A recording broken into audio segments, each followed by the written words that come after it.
व्यक्ति की परख। एक राजमहल के द्वार पर एक वृद्ध भिखारी आया। द्वारपाल ने उससे कहा, भीतर जाकर राजा से कहो कि तुम्हारा भाई मिलने आया है। द्वारपाल ने समझा कि शायद कोई दूर के रिश्ते में राजा का भाई हो। सूचना मिलने पर राजा ने भिखारी को भीतर बुलाकर अपने पास बैठा लिया।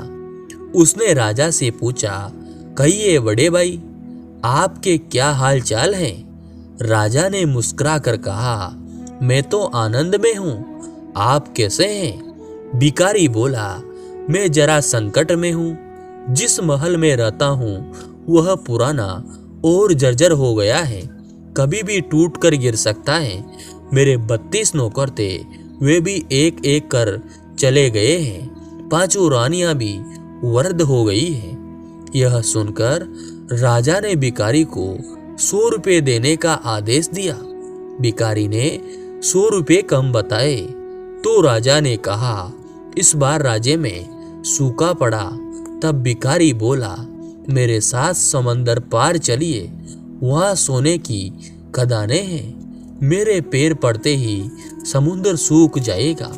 मेरे पैरों की शक्ति तो आप देख ही चुके हैं। अब राजा ने भिखारी को 1000 रुपये देने का आदेश दिया। भिखारी के जाने के बाद राजा बोला, भिखारी बुद्धिमान था। भाग्य के 2 पहलू होते हैं, राजा और अंक। इस नाते उसने मुझे भाई कहा। जर्जर महल से आश्रय उसके वृद्ध शरीर से था।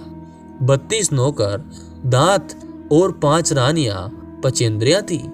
समुद्र के बहाने उसने मुझे उलाना दिया कि राजमहल में उसके पैर रखते ही मेरा खजाना सूख गया।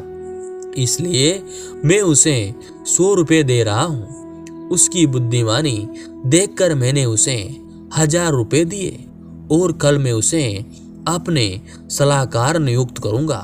कई बार अति सामान्य लगने वाले लोग भीतर से बहुत गहरे होते हैं।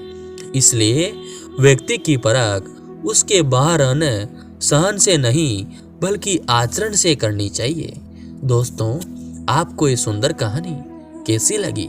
अगर अच्छी लगी तो हमारे YouTube चैनल को सब्सक्राइब जरूर कीजिए और ज़्यादा से ज़्यादा शेयर कीजिए। जय श्री कृष्ण।